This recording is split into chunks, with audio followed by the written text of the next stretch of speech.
અને આ તો કંઈ આયોજનમાં જ નહોતું અને બાપાએ સંકલ્પ કર્યો।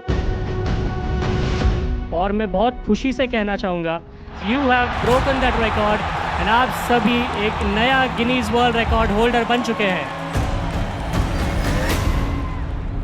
ને બધાને એવું લાગતું હતું કે આ અશક્ય છે।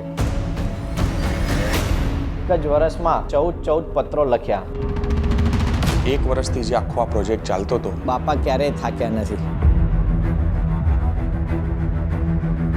એ સમગ્ર સત્સંગ સમાજમાં એવું એક વાતાવરણ બનવા માંડ્યું। મહંત સ્વામી મહારાજે પોતે હાકલ કરી। The બાળક taught me અને ડંકો વાગશે આપણી આંખો ફાટી જાય। 3 થી 13 વર્ષના 15,000 students।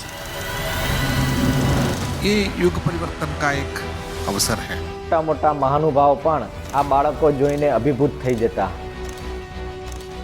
અને સ્વામી દિવાળીના દિવસે અક્ષરદેરીમાં પોતે પધાર્યા અને સ્વામી પ્રાર્થનાનું એક એક વાક્ય વાંચતા જાય અને મહારાજ સ્વામીને આ બાળકો માટે અરજી કરતા જાય। આ દ્રશ્ય ખરેખર કલ્પનાતીત હતું। આ નાના નાના ભૂલકાઓને ક્યારેય ભૂલ્યા નથી। અને સ્વામીનું તમે મુખારવિંદ જુઓ એ વખતે।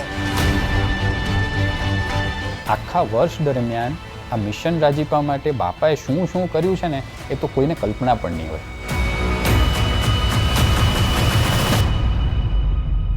મિશન રાજીપો accomplished।